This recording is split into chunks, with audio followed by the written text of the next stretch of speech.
ಭೂಮಿಯನ್ನು ಉದುರಿಸಿದವು. ದೇವಿಯ ಎದುರಿನಲ್ಲಿ ಒಳೆಯುತ್ತಾ ಬರಲು ಶಾಂಭವಿ ಅವುಗಳನ್ನು ನಗುತ್ತಾ ಕಡಿದವು. ರಾಕ್ಷಸರನ್ನು ಕಷ್ಟಪಡಿಸಿದವು.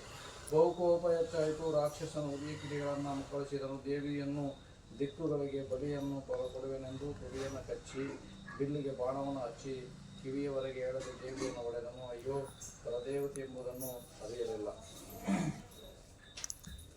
ನಗುತ್ತ ಕಳೆದಳು. ಶರಾವಧೆಯದೊಳಗಿಸಿದಳು. ರಕ್ತವನ್ನು ಸಿಂಧವ ತೆಗೆಸಿದಳು. ಅಯಸಾರಥಿಯ ನೆತ್ತಿದಳು. ಯಮಪುರಕ್ಕೆ ತೆಗೆ ಬಗೆಯ ಮಾಡಿದಳು. ಚಕ್ಷುರನು ರಮಿಗೆಯು ಪ್ರಾಣಕ್ಕೆ ದಿವಿಜಳನಗಿಸಿದಳು. ದೈತ್ಯದಳಗಳ ನಳಿಸಿದಳು. ಎಂದನವ ಮಾಮೂರ್ಛೆ ತಿಳಿಯುತ್ತಲೆದ್ದ ಮಡಬಾನಳಗೆದ್ದ ಪ್ರಳಯಾಂತಕ ತೆರದಲ್ಲಿ ಅಡರಿ ಹೊಸರಥವ ಇದ್ದುಳು ಹರಿಹರದ ಗೆಲುವೆನು ಗೆದ್ದಳೆನ್ನನು ಹೆಂಗಸೆಗೆ ಗೆದ್ದ ನಾದಳೆ ಚಕ್ಷುರನ ನಾಮೆನೆಗೆ ಸಹಜೆಂದ. ಚಕ್ಷುರನ ಬಾಣಗಳನ್ನು ಆನಂದದಿಂದ ಕಡಿದರು. ದೇವತೆಗಳನ್ನು ನಗಿಸಿದರು. ರಾಕ್ಷಸರ ಸೈನ್ಯವನ್ನು ನಾಶ ಮಾಡಿದರು.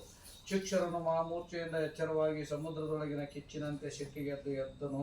ಪ್ರಳಯ ಕಾಲದ ರುದ್ರನಂತೆ ಹೊಸರಥವನ್ನು ಹತ್ತಿ ಯುದ್ಧದಲ್ಲಿ ಹರಿಹರರನ್ನು ಗೆಲ್ಲುವೆನು. ಈ ಹೆಂಗಸು ನನ್ನನ್ನು ಗೆದ್ದಳು. ಈಕೆಯನ್ನು ಗೆದ್ದನಾದರೆ ನನಗೆ ಚಕ್ಷುರನೆಂಬ ನಾಮವು ಶಾಶ್ವತವಾಗಿರುವಂಥದ್ದಾಗುತ್ತದೆ ಎನ್ನುತ್ತಾ ನಗಶರವನ್ನು ಕವಿಸಿದ ಚಿನ್ಮಯನ ಆತ್ಮಕಳಾದ ದೇವಿಯ ತನ್ನ ಮೇಲುರುಳಿದವು ಮಹಾಪರ್ವತಗಳಂತ.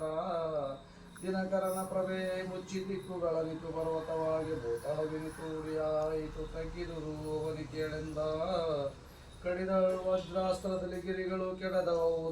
ಧರಣಿಯಲ ಸಂಖ್ಯವ ಒಡನೆ ಕವಿಸಿದ ಸಾಗರದ ಶರವ ಪರಾಂಬನೆಗೆ ಕುಡಿಸಿದಳು. ಒಳಬಾಗ್ನಿ ಶರಗೆ ಕಿರೀಡುತ್ತಲೇ ದೈತ್ಯ ವರುಷವ ಬಿಡದೆಸಲು ಬೂಡಿದಳು ಮರುತಾಸ್ತ್ರದಲ್ಲಿ ಎನ್ನುತ್ತಾ ಚಿತ್ರೂಪಳಾದ ದೇವಿಯ ಶರೀರದ ಮೇಲೆ ಪರ್ವತ ಬಾಣದಿಂದ ದೊಡ್ಡ ಪರ್ವತಗಳನ್ನು ಉರುಳಿಸಿದನು. ಸೂರ್ಯಪ್ರಕಾಶವು ಮುಚ್ಚುವಂತೆ ಎಲ್ಲ ದಿಕ್ಕುಗಳಲ್ಲಿ ಪರ್ವತ ಬೀಳಲು ಭೂಮಿಯಲ್ಲಿ ಉಳಿಯಾಗಿ ಇಳಿಯುವಂಥದ್ದಾಯಿತು.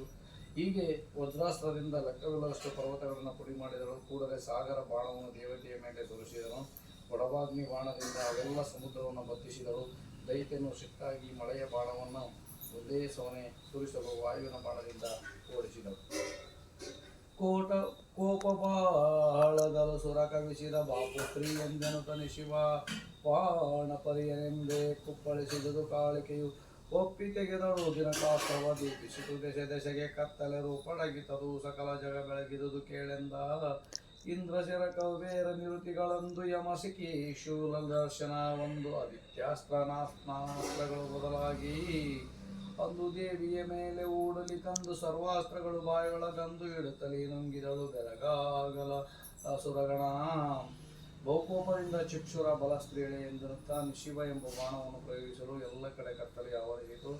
ಆಗ ದೇವಿಯು ದಿನಕಾಸ್ತ್ರವನ್ನು ಪ್ರಯೋಗಿಸಿದಾಗ ಎಲ್ಲ ದಿಕ್ಕುಗಳಲ್ಲಿಯೂ ಕತ್ತಲೆಯು ಹೋಗಿ ಸಕಲ ಜಗತ್ತು ಬೆಳಕುಳ್ಳದಾಗುವಂಥದ್ದಾಗಿದೆ. ಇಂದ್ರ, ಕುಬೇರ, ನಿರುತಿ, ಯಮಲ, ಅಗ್ನಿಯಾಸ್ತ್ರ, ಶೂಲ, ಸುದರ್ಶನಾಸ್ತ್ರ, ಸೂರ್ಯಾಸ್ತ್ರ ಮೊದಲಾದ ಅನೇಕ ಬಾಣಗಳನ್ನು ದೇವಿಯ ಮೇಲೆ ಹೂಡಲು ಅಂದು ದೇವಿಯು ಎಲ್ಲ ಬಾಣಗಳನ್ನು ಬಾಯಲ್ಲಿಡುತ್ತಾ ನುಂಗುವಂಥವಳಾಗಿದ್ದಾಳೆ. ಚಕ್ಷುರನು ಅದನ್ನು ನೋಡಿ ಆಶ್ಚರ್ಯಪಡುವಂಥವನಾಗಿದ್ದಾನೆ. ತೂಳುತ್ತಲಿ ಕೆಂಗಿಳಿಯ ಕಣ್ಣಲ್ಲಿ ತೆಗೆವ ನಾರಾಯಣಾಮ ಶಾಸ್ತ್ರವ ಬಗೆಯ ಕಾಂಬುವೆನಿವಳ ಮುರುಕದ ತಗ್ಗಿಸುವೆನೆನುತ್ತಾ ತೆಗೆದು ಊಡಲಿಕಾಗಮಾಶರ ದಗದಗಿ ಸುರುತಿತ್ತು ದಿವಿಜರು ಮುಗಿದ ಕೈಗಳಲ್ಲಿರ್ತಾರೆ ಜಯ ಜಯತು ಜಯವೆನುತ್ತಾ. ಆಯಿತ್ಯಮ್ಮಯ ಕೆಲಸ ಶೇಷ ಶಾಯಿ ಶರಕಾವುತಿ ಇದೆಲ್ಲವೂ ಕಾಯುವಳು ಕೊಲ್ಲುವಳು ದೇವಿಯು ಶರದಲ್ಲಿರುತ್ತಾ ಬಾಯಿತೆರವುತ್ತಲಿದ್ದು ದಿವಿಜರು ಹಾಯಲಿಕ್ಕೆ ಜಾಗಿಲ್ಲವಿದಿರಲಿ ಸಾಯದುಳಿಯಲಿಕ್ಕಿಲ್ಲ ಸತ್ಯವೆಂದೆಂದುದ ಮರಗಣ. ಚಕ್ಷುರನು ಕಣ್ಣುಗಳಲ್ಲಿ ಕೆಂಪು ಕಿಡಿಗಳನ್ನು ಉದುರಿಸುತ್ತಾ ನಾರಾಯಣವೆಂಬ ಭಯಂಕರ ಬಾಣವನ್ನು ತೆಗೆದು ಈಕೆಯ ಶಕ್ತಿಯನ್ನು ನೋಡುವೆನು ಮತ್ತು ಬಡಿವಾರವನ್ನು ಕಡಿಮೆ ಮಾಡುವೆನೆಂದು ಬಾಣವನ್ನು ಬಿಡಲು ಭಯಂಕರ ಬಾಣವು ಉರಿಯುತ್ತಿತ್ತು. ದೇವತೆಗಳ ಜಯ ಜಯವೆಂದು ಕೈಗಳನ್ನು ಮುಗಿಯುತ್ತಿದ್ದರು. ನಮ್ಮ ಕೆಲಸ ಮುಗಿಯಿತು. ನಾರಾಯಣಾಸ್ತ್ರಕ್ಕೆ ಇವೆಲ್ಲವೂ ಬಲಿಯಾದವಾಗುವುದು. ದೇವಿಯ ಈ ಬಾಣದಿಂದ ಕಾಯುವಳು ಕೊಲ್ಲುವಳು ತಿಳಿಯದು ಎನ್ನುವುದು ದೇವತೆಗಳು ಮಾತನಾಡಿಕೊಳ್ಳುತ್ತಿದ್ದರು. ಎದುರಿಗೆ ಆಯಲು ಸ್ಥಳವಿಲ್ಲ, ಸಾಯದೆ ಬಿಡಲಿಕ್ಕಿಲ್ಲ, ಇದು ಸತ್ಯವೆಂದು ಹೇಳುವಂಥವರಾಗಿದ್ದಾರೆ. ಸಿಡಿದುದವನೆಯು ಶೇಷ ಬಹುಶಿರ ಎಡೆಯರತನಗಳು ಉದುರಿದವು. ಗಿರಿವೆಳೆದು ಚೂರಾಗುರುಳಿದವು. ಕಡಲೇಳು ಕುದಿದು ಒಡನೆ ಉರಿ ಉಳಿದವು. ಮೂಜಗದೊಡೆಯ ವೈಷ್ಣವಾಶರಕ್ಕೆ ಬ್ರಹ್ಮಾಂಡೊಡೆಯುವುದಲ್ಲದೆ ಉಳಿಯದೆನೆ ದಗದಗಿಸುತ್ತಳ ಕಮಲಾಸ್ತ್ರ. ಉಕ್ಕಿರದು ಸುರನದಿಯು ಮುಗಿಲಿಂಕಿ ಚಿಕ್ಕಿಗಳು ಉದುರಿದವು ಕಡು ಬೊಬ್ಬಿಕ್ಕಿರುದು ಮಾಗಗನ ಏಳಲು ನೋಡಲಿಕ್ಕ ಸಾಧ್ಯ ಕಕ್ಕಸದ ಶರದನು ಇನುಂಕು ಬಿಕ್ಕಿ ಕರುಣಾಂತರದು ಮುಷ್ಟಿಯಲಿಕ್ಕಿದನು ಪರದೇವತೆಗೆ ಕೊಳ್ಳೆಂತ ಬಲನಾಥ. ಭೂಮಿ ಒಡೆಯಿತು, ಆದಿಶೇಷನ ಎಡೆಯಲ್ಲಿರುವ ರತ್ನಗಳು ಉದುರಿದವು, ಪರ್ವತಗಳು ಚೂರಾಗಿದ್ದವು, ಸಪ್ತ ಸಮುದ್ರಗಳು ಖುದ್ದು ಉರಿಯನ್ನು ಹೊರಚೆಲ್ಲಿದವು. ಈ ಬಾಣಕ್ಕೆ ಬ್ರಹ್ಮಾಂಡವು ನಾಶವಾಗುವುದಲ್ಲದೆ ಉರಿಯದು ಎನ್ನುವಂತೆ ಶುದ್ಧವಾದ ಬಾಣ ಉರಿ ಹತ್ತಿತು. ದೇವಗಂಗೆಯ ಹೊರಚಲಿತು, ಆಕಾಶದಿಂದ ಚುಕ್ಕಿಗಳು ಉದುರಿದವು, ಪೂರ್ಣ ಆಕಾಶ ಚೀರಿತು, ಕೇಳಲು ನೋಡಲು ಅಸಾಧ್ಯವಾಯಿತು. ಕಠಿಣತರವಾದ ಬಾಣವನ್ನು ಬೆಳ್ಳಿಯಿಂದ ಕೀಳುವವರೆಗೆ ಬಗ್ಗಿ ಆರ್ಭಟಿಸಿ ಪರದ ಗತಿಗೆ ಪಡೆದುವಂತಹವನು. ನಡೆದುದು ವೈಷ್ಣವು ಶರವು ಜಗದೋ ಗಡಿಸಿ ಮಾ ಪ್ರಳಯವಾಗಿ ಕೇವಲ ಕಿಡಿಗೆದರುತ್ತಲೇ ಶಾಂಭವಿಯನ ಸುನಗೆಯವನದಲ್ಲಿ ಮಡುಗಿದುದು ಭಯ ತಗ್ಗಿದುದು ಬೆದರುಡುಗಿದುದು ನಿರ್ಜರಿಗಾಕ್ಷಣ ಕಡು ಭಯವು ತೋರಿತ್ತು ದಾನವ ವನಿಕರಕೆಯು ಎಂದ. ಏನಿದಚ್ಚರಿ ಮಾ ಶರವ ಜಗತಾನು ನೋಡಲು ನುಂಗಿದಳು ತಾನೇನು ಏಕೆಯ ಬಾಯಿಗೆ ಸಾಮರ್ಥ್ಯ ಭುವನದಲ್ಲಿ. ನಾನು ಕಂಡರಿಯೇನು ಅರಸಿವ ಈ ನಿಖಿಳ ಪಡೆ ಕೊಂದಳೆಮ್ಮನ ತಾನು ಜಯಿಸಿದಳೆನುತ ಚಕ್ಷುರ ತೂಗಿದನು ಶಿರವ. ವೈಷ್ಣವ ಬಾಣ ಹೊರಟು ಜಗತ್ತನ್ನೇ ಒಟ್ಟುಗೂಡಿಸಿ ಹೆಚ್ಚಾಗಿ ಕಿಡಿಗಳನ್ನು ಸುರಿಸುತ್ತಾ ಮಹಾಪ್ರಳಯದಂತೆ ಶಾಂಭವಿಯ ಮೂಡುನಗೆಯು ಅಗುಮುಖದಲ್ಲಿ ಅಡಗಿತು. ಆಗ ದೇವತೆಗಳಿಗೆ ಹೆದರಿಕೆ ಇಲ್ಲದಂತಾಯಿತು, ರಾಕ್ಷಸರ ಸಮುದಾಯಕ್ಕೆ ಬಹುಭಯವು ತೋರುವಂಥದ್ದಾಗಿದೆ. ಎಂಥ ಆಶ್ಚರ್ಯವೋ! ನಾನು ನೋಡುವಂತೆ ಭಯಂಕರ ಬಾಣವನ್ನು ನುಂಗಿದಳು, ಈಕೆಯ ಬಾಯಿಗೆ ಸಾಮರ್ಥ್ಯ ಎಷ್ಟು! ಭುವನದಲ್ಲಂತೂ ನಾನು ಕಂಡಿಲ್ಲ. ಆರಾಸಿವ ಈ ಎಲ್ಲ ಸೈನ್ಯವನ್ನು ಕೊಂದಳು, ನಮ್ಮನ್ನು ಸೋಲಿಸಿದಳು ಎನ್ನುತ್ತ ಚಕ್ಷುರನ ತಲೆಯನ್ನು ಅಲ್ಲಾಡಿಸುವಂಥವನಾಗಿದ್ದಾನೆ. ನೋಡುವೆನು ಮಾತಾಡಿಸಿಕೆಯೋ ಆಡುವಳು ಏನುತ್ತರವ ಮಾತಾಡಿ ಕೊಡದಿರೆ ಕೊಲ್ಲುವೆನು ಬಿಡನೆನುತ್ತ ಬಲನಾಥ. ಗಾಢದನು ಒದರಿಸುತ್ತ ಹೆಜ್ಜೆಯ ನೀಡಿ ಮಾತಾಡಿಸಿಯೇ ದೇವಿಯ ರೂಢಿಯೋಳ್ನಿ ಸತ್ವೆ ಸರಿಯಿಲ್ಲೆಂದನಾಗ ಕಳ. ಹಾದು ಎಮ್ಮೆಯ ಬಲವ ಕೊಲ್ಲಲಿ ಕಾರು ನಿನಗೇನು ಕಾರಣವು ಸೋರಾರು ಹರಿಹರರುಗಳು ನಿನಗೇನರು ಆವಿಯಲಿ. ವೀರರಡಿಯ ಉಸಿಯಲ್ಲ ಚೌಡರಿ ನಾರಿಮಣಿ ಮೆಚ್ಚಿದನು ಕೊಲ್ಲೆನು ಸಾರು ಪ್ರಾಣವ ದಾನ ಕೊಟ್ಟೆನು ಎಂದು ಎಂದ ಬಲನಾಥ. ಉತ್ತರ ಏನು ಕೊಡುಗಳು ಮಾತನಾಡಿಸಿ ನೋಡುವೆನು, ಉತ್ತರ ಕೊಡದಿದ್ದರೆ ಕೊಲ್ಲದೆ ಬಿಡುವುದಿಲ್ಲ ಎನ್ನುತ್ತ ಭಯಂಕರ ಬಿಲ್ಲನ್ನು ಅಲ್ಲಾಡಿಸುತ್ತಾ ಹೆಜ್ಜೆಯನ್ನು ಮುಂದಿಟ್ಟು ದೇವಿಯೇ ಭೂಮಿಯಲ್ಲಿ ನೀನು ಬಲವುಳ್ಳವಳು, ನಿನಗೆ ಸಮಾನರಿಲ್ಲ ಎಂದು ಮಾತಾಡಿಸಿದನು. ನೀನು ಯಾರು? ನಮ್ಮ ಸೈನ್ಯವನ್ನು ಕೊಲ್ಲಲು ಏನು ಕಾರಣವು? ನಿನಗೂ ದೇವತೆಗಳಿಗೂ ಹರಿಹರರಿಗೂ ಸಂಬಂಧವೇನು? ಸತ್ಯವಾಗಿ ಸೂರಳಿರಲಿ ಸ್ತ್ರೀರತ್ನವೇ ಮೆಚ್ಚಿದೆನು, ನಿನ್ನನ್ನು ಕೊಲ್ಲುವುದಿಲ್ಲ, ಪ್ರಾಣವನ್ನು ದಾನ ಕೊಟ್ಟೆನು ಹೋಗೆನು. ನುಡಿಯ ಕೇಳಲು ಮೂಢ ಚಕ್ಷುರ ಒಡೆಯಳನು ಜಗತ್ತದೆ ಎನ್ನೊಡೆಯಳೆಂದೇ ಭಜಿಸುವರು ಹರಿಹರರು ಮೊದಲಾಗಿ ಕೊಡುವೆ ಬೇಡಿದ ನಿಮಗೆ ಬಯಕೆಯ ಉಡಿಯ ಮಾಡುವೆ ದೃಷ್ಟರನ್ನು ಏಮೆಲ್ ನುಡಿಯಲೇ ಎನ್ನದು ಕೂಡ ಬೇಳುವೆನೆಂದಳ ದೇವಿ. ಮೂಢ ಚಕ್ಷುರನೇ, ನನ್ನ ಮಾತನ್ನು ಕೇಳು, ನನ್ನನ್ನು ಜಗತ್ತಿಗೆ ಒಡೆಯಳೆಂದೇ ಹರಿಹರರು ಮೊದಲಾಗಿ ಭಜಿಸುವರು ಪೂಜಿಸುವರು. ಭಕ್ತಿಯಿಂದ ಬೇಡಿದವರಿಗೆ ಬೇಡುತ್ತನ್ನು ಕೊಡುವಂಥ ಕಾಮಧೇನು ದುಷ್ಟರನ್ನು ಸಂಹರಿಸುವನು. ಹೆಚ್ಚು ಹೇಳುವುದೇನೆಂದರೆ ದುಷ್ಟ ಹೇಳುತ್ತೇನೆ ಕೇಳು. ಎನ್ನ ನಾಮವು ಶಾಂಭವಿ ಎನ್ನುವುದು ಎನ್ನ ಕಾಣುವನಂತ ವೇದವು ಎನ್ನ ದೃಷ್ಟಿಯಲ್ಲಿಂದ ಸೃಷ್ಟಿಯ ಸ್ಥಿತಿಲಯಗಳವು. ಎನ್ನ ತಂದರು ದೇವತೆಗಳು ಕೇಳಿನ್ನು ಕೊಲ್ಲುವೆ ನಿಮ್ಮ ಬಡ ಮಾತಿನ್ನು ಮುಗಿಯಿತಲು ಅನ್ನುತ್ತ ಲಸುರನ ನೆಚ್ಚಳಾದೇವಿ. ನನ್ನ ನಾಮವು ಶಾಂಭವಿ ಎನಿಸುವುದು ಎನ್ನ ಇಚ್ಛ ಲೀಲಾ ರೂಪನೋಟದಿಂದ ಜಗತ್ತಿನ ಉತ್ಪತ್ತಿ ಸ್ಥಿತಿ ಲಯಗಳು ಆಗುವವು. ದೇವತೆಗಳು ನನ್ನನ್ನು ತಂದಿರುವರು, ಇನ್ನು ನಿಮ್ಮನ್ನು ಕೊಲ್ಲದೆಯೇ ಬಿಡುವುದಿಲ್ಲ. ಇನ್ನು ಮಾತು ಮುಗಿಯಿತು ಎನ್ನುತ್ತಾ ರಾಕ್ಷಸರನ್ನ ಹೊಡೆಯುವಂತವಳಾಗಿದ್ದಾಳೆ. ನುಡಿದನವ ಜಗದೊಡತಿಗೆಯೋ ಸುಳ್ಳು ನುಡಿಯ ನಾಡಿದೆ ಮಹಿಷನಲ್ಲದೆ ಒಡೆಯರುಂಟೆ ಜಗಕ್ಕೆ ನೋಡಲು ಶಿಕ್ಷೆ ರಕ್ಷಣೆಗೆ.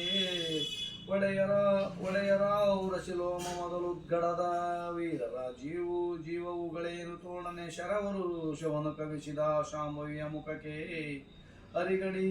ಅರಿಗಡಿದಳ ವಾಸ್ನಾಸ್ತ್ರಗಳ ಅಯ ಉರುಳು ಲೆಚ್ಚಳು ಸಾರಥಿಯ ತನು ಹೊರಳಿದುದು ರತಿಕನ ಕಿರೀಟವು 100 ಕಡೆಯಾಗಿ. ಬಿರಿಯ ಸೀಸಕದ ನೋಡಿದು ಧ್ವಜ ಹರಿದು ಧನುಜನಾದೇಯದಲ್ಲಿ ರಕ್ತ ಹರಿಯುತ್ತಿದ್ದುದು ಭೂಧರದ ಶೆರೆಯೊಡೆದ ಶರನಂತೆ. ಜಗದೊಡೆಲೆ ಸುಳ್ಳು ಹೇಳಿ ವಿಚಾರಿಸಲು ಜಗತ್ತಿನ ದುಷ್ಟರ ಶಿಕ್ಷೆಗೂ ಶ್ರೇಷ್ಠರ ರಕ್ಷಣೆಗೂ ಮಹಿಷರ ಹೊರತು ಬೇರೆ ದೇವರಲ್ಲ. ನಾವು ಒಡೆಯರು ರಶಿಲೋಮ ಮೊದಲಾಗಿ ಭಯಂಕರ ಶೂರರು ಜೀವವನ್ನು ಉಗುಳು ಎನ್ನುತ್ತಾ ಕೂಡದೆ ಶಾಂಭವಿಯು ಮುಖಕ್ಕೆ ಬಾಣದ ಮಳೆಯನ್ನು ಮುಚ್ಚಿಸಿದಳು. ಅವನ ಬಾಣಗಳನ್ನು ಕಡಿದು ಚೆಲ್ಲಿರಲು ಕುದುರೆ ಸಾರಥಿ ನಾಶವಾದವು. ರತಿಕನ ಕಿರೀಟವು 100 ಚೂರಾಯಿತು. ತಲೆ ಟೊಪ್ಪಿಗೆ ಮುರಿಯಿತು, ಬಿಲ್ಲು ಮುರಿದು ನಿಶಾನ ಹರಿದು ಚಕ್ಷುರ ಮೇಲೆಯೇರಿ ಪರ್ವತದಲ್ಲಿ ಹರಿಯುವ ಜರಿಯಂತೆ ರಕ್ತವು ಹರಿಯುತ್ತಿತ್ತು. ನಂದನಾಸುರನು ದೇವಿ ಶರ ಬಡಿದಂದು ಕೋಪದ ಒಡಗಚ್ಚುತ್ತಲಂದು ಸೆಳೆದನು ಚರ್ಮ ಖಡ್ಗವನೇರಿಸಿಯೇ ಕರದಿ. ಇಂದು ಮುಂದನು ನೋಡದಲೆ ಶರವೊಂದು ಸೈರಿಸುತ್ತಾಗ ಸಿಂಹವನಂದು ಮೆಟ್ಟಿಯ ವೈರ ದೇವಿಯ ದಿವ್ಯ ಮುಕುಟದಲ್ಲಿ ಕಡಿದಳ ಖಡ್ಗವನು ಧನುಜನ ಬೆಡದಲಚ್ಚೇಳು 100 ಬಾಣದೆ ಸಿಡಿದುಕೊಂಡನು ಶೂಲವನ್ನು ಕುಬುಬುಕ್ಕಿ ದೇವಿಯನು ಬಿಡದೆ ಮಂಡೆಯೊಳಿರಿ ಧನವನನು ತಡಿದಳ ಪರದೇವಿ ಶೂಲದಿ ಒಡನೆ ತುಡುಕಿದ ಧನುವನಾಸುರರು ಸರಳ ಒರಿಸಳೆಯ ದೇವಿಯ ಬಾಣ ಬಡಿದಾಗ ಚಕ್ಷುರ ಕಷ್ಟಪಟ್ಟು ಶಕ್ತಿಯಿಂದ ತುಟಿಯನ್ನು ಕಚ್ಚಿ ಕೈಯಲ್ಲಿ ಕತ್ತಿ ಡಾಲಗಳನ್ನು ತೆಗೆದುಕೊಂಡು ಇರಿದಾದದ್ದನ್ನು ಹಿಂದಾದದ್ದನ್ನು ಮುಂದಾಗುವುದನ್ನು ವಿಚಾರಿಸದೆ ಬಾಣದ ಪೆಟ್ಟನ್ನು ತೆಗೆದು ತಡೆದುಕೊಳ್ಳುತ್ತಾ ಸಿಂಹವನ್ನು ಮೆಟ್ಟಿ ದೇವಿಯ ಹೊಳೆಯುವ ಕಿರೀಟದ ಮೇಲೆ ಹೊಡೆದನು. ಕತ್ತಿಯನ್ನು ಕಡಿದಳು ಚಕ್ಷುರನು ನನ್ನು 3 ಬಾಣಗಳಿಂದ ತಪ್ಪದೆ ಹೊಡೆದಳು. ರಾಕ್ಷಸನು ಆದಿ ಆರ್ಭಟ ಮಾಡಿ ಶೂಲವನ್ನು ತೆಗೆದುಕೊಂಡು ದೇವಿಯ ಮೇಲೆ ತೆಗೆದನು. ಪರದೇವಿ ಅದನ್ನು ತ್ರಿಶೂಲದಿಂದ ತರುವಿದಳು. ಕೂಡಲೇ ಅಸುರನು ಬಿಲ್ಲನ್ನು ಬಾಣಗಳ ಸುರಿಮಳೆಯನ್ನು ತೆಗೆದುಕೊಂಡನು. ಮುಚ್ಚಿದವು ಶರವ ಪರಾಂಬಗೆ ಆಶ್ಚರ್ಯನೇ ನಿಂಬೆ ದೇವಿಯು ಕೊಚ್ಚಿದಳು ಕಣೆಯಿಂದ ಕೂಗಣೆಗಳಲ್ಲಿ ಕರ್ಪೂರನ ಸುಚ್ಚಿದಳು ಎಡಬಲದ ರಾಜರ ಬಚ್ಚಿ ಹಿಟ್ಟಳು ತಿರುಗದಂದದಿ ಎಚ್ಚಿದದು ಕೋಪವದು ಶಿಕ್ಷುರಗಾಗ ಕೇಳೆಂದ ಮಾನಕೊಂಡಳು ಎಂಗಸಿಕೆಯು ಮಾನಕೊಂಬೆನು ಎನ್ನುತ್ತ ಮಾಯವ ತಾನು ಕವಿಸಿದ ಸುರಿದವು ಬರಸಿಡಿಲ ಸಂಖ್ಯಾತ ದಾನವರು ಜಟ್ಟಿಗರು ಸಿಂಹೇನು ಏಳಲಿ ಶರಭ ಸರ್ಪವು ತಾನು ಮುಚ್ಚಿದವಾಗ ಪರದೇವತೆಗೆ ನಿಮಿಷದಲ್ಲಿ ಆ ಪರಾಂಬೆಗೆ ಬಾಣಗಳು ಮುಚ್ಚಿದವು. ಆಶ್ಚರ್ಯವನ್ನು ಏನು ಹೇಳಲಿ, ದೇವಿ ಬಾಣಗಳಿಂದ ಅವುಗಳನ್ನು ಆರಿಸಿದಳು. ಕ್ರೂರ ಬಾಣಗಳಿಂದ ರಾಕ್ಷಸನ್ನು ಚುಚ್ಚಿದಳು. ಎಡಬಲದ ರಾಜರನ್ನು ಕೊಂದಳು. ಆಗ ಶಿಕ್ಷರನಿಗೆ ಕೋಪವು ಹೆಚ್ಚಾಯಿತು. ಹೆಂಗಸು ನನ್ನ ಮರ್ಯಾದೆಯನ್ನು ತೆಗೆದುಕೊಂಡಳು, ಈಕೆಯ ಮರ್ಯಾದೆಯನ್ನು ತಕ್ಕೊಳ್ಳುವೆ ಎನ್ನುತ್ತಾ ಇಂದ್ರಜಾಲವನ್ನು ರಚಿಸಿದನು. ಲೆಕ್ಕವಿಲ್ಲದಷ್ಟು ಭಯಂಕರ ಶರೀರವನ್ನು ಮುಗಿಸಿದನು. ರಾಕ್ಷಸರು ಕುಸ್ತಿಯನ್ನು ಆಡುವರು. ತೋಳ ಸಿಂಹವನ್ನು ಕೊಲ್ಲುವ ಶರವ ಸರ್ಪಾದಿಗಳು ಕಣ್ಣು ಮುಚ್ಚಿ ತೆರೆಯುವಷ್ಟರಲ್ಲಿ ಪರದೇವತೆಗೆ ಮುಚ್ಚಿದವು. ಬಾಳ ಕತ್ತಲೆ ಮುಚ್ಚುತ್ತಿತ್ತ ಮೇಲೆ ಮಳೆ ಸುರಿಯಲಿಕ್ಕೆ ಬಲು ಬಿರುಗಾಳಿ ಬೀಸುತ್ತಲಿತ್ತು. ತಳತಳ ಮಿಂಚುತ್ತಿರುತ್ತಿತ್ತು. ಮೇಲೆಯೂ ಒಡೆವ ಸಿಡಿಲಿನಿಂದ ಹೊಳೆಯದು ಬಾಳಿತ್ತು. ಸುರರ ಮೇಳ ಕವಿ ಕಲಿತ್ತು ಈ ಪರಿಯಲಿ ಪರಾಂಬನೆಗೆ. ಏರಿದನು ಮಾರತವ ಶಿಕ್ಷರ ತೋರಿ ಹಿಂಭಾಗದಲ್ಲಿ ಯಶವನು ಆರುವನು ಬಲದಲ್ಲಿ ಎಡದಲ್ಲಿ ಸುರಿಯುವ ಕೂರ್ಗಣೆಯ ತೋರುವನು ನೆಲದಲ್ಲಿ ನಭದಲ್ಲಿ ಚೀರುವನು ಬಹು ಸರಳ ಸರಿವಳೆಯದ ಇಳಿದವು ಆ ಪರಾಂಬೆಯ ಮೇಲೆ ಕೇಳೆಂದ. ಬಾಳ ಕತ್ತಲೆ ಮುಚ್ಚಿಸಲಿತ್ತು. ಮಳೆ ಸುರಿಯುತ್ತಿತ್ತು. ಭಯಂಕರ ಗುರುಗಾಳ ಬೀಸುತ್ತಿತ್ತು. ಮಿಂಚು ಹೊಳೆಯುತ್ತಿತ್ತು. ಮೇಲೆ ಹೊಳೆಯುವ ಸಿಡಿಲಿನ ಮಿಂಚಿಗೆ